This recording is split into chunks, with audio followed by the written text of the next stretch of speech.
గురుగారు, మీనరాశి వారి సహజసిద్ధ లక్షణాలు ఏ విధంగా ఉంటాయి? జీవితంలో వీళ్ళకి ఏం చేస్తే కలిసొస్తుంది? ఏ విషయాలకు దూరంగా ఉండాలంటారు? మీనరాశి అంటే ఏంటి? చేప. మీనం. మీనం చేపల వంటి కళ్ళే కాదు. చేప చాలా తెలివైనది. బుడుక్కుమని కొంగరాగానే బుడుక్కుమని కిందకి వెళ్ళిపోవడానికి చేస్తుంది.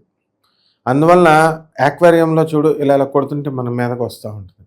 అంటే చేపకి ఏ విధంగా అయితే ఉంటుందో వీళ్ళు కూడా ఆ లక్షణాలు కలిగి ఉంటారు. వీళ్ళు నీళ్ళు లేనిదే, ఆధారం లేనిదే ఉండదు కదా. ఎవరో ఒకళ్ళ తల్లిదండ్రుల అండో, లేకపోతే గురువుల అండో, ఎవరో ఒక ఫ్రెండ్ అండో, ఎవరో ఒకళ్ళ అండ ఉండాలి వీళ్ళకి. అప్పుడు డిపెండెన్స్ అంటారు వీళ్ళని. సో స్వతంత్ర వృత్తి ఉంటుంది. స్వతంత్రంగా చాలా హెల్ప్ఫుల్, చాలా విలాసవంతంగా వీళ్ళు బ్రతుకుతారు. అండ్ డబ్బున్న వాళ్ళుగా వీళ్ళు కీర్తింపబడతారు. అయితే ఎక్కువ ఖర్చు అనేటటువంటిది ఉంటుంది. బంధుప్రీతి విపరీతంగా ఉంటుంది.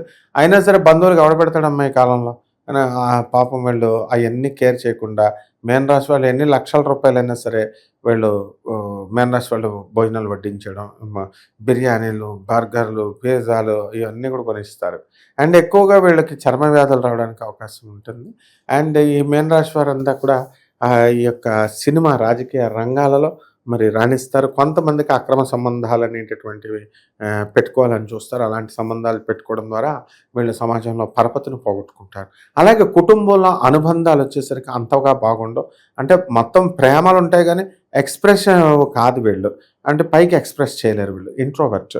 అందువల్ల మనసులో వాళ్ళంతా కూడా అనుకుంటూ ఉండడం అనేటటువంటివి జరుగుతాయి. అలాగే చాలా సంవత్సరాలు నిరుద్యోగిగా ఉంటారు. ఆ తర్వాత అచానక్ ఒకే ఒక రోజున ఇండియాలో ఎవరికీ లేనంత ప్యాకేజ్ ఈ రాశి వాళ్ళకంతా కూడా ఏజ్ పెరుగుతున్న కొద్దీ వచ్చేయడం అనేటటువంటివి జరుగుతాయి. అలాగే రైతులుగా కొంతమంది ఉంటారు. ఈ రైతులు కూడా బ్రహ్మాండమైనటువంటి కమర్షియల్ క్రాప్స్ వేయడం జరుగుతుంది.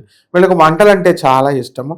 అందువలన టీవీ ప్రోగ్రామ్కి పెట్టుకొని చక్కగా ఈ యొక్క వంటలు అనేటటువంటి కార్యక్రమాలు చూసేసుకొని చక్కగా వీళ్ళకి వీళ్ళే నేర్చేసుకొని ఇంటర్నేషనల్ పేరున్నటువంటి వంటకాలతో, చెఫ్లతో ధీటుగా వీళ్ళు వంటలు చేయడం అనేటటువంటిది చేస్తారనమాట.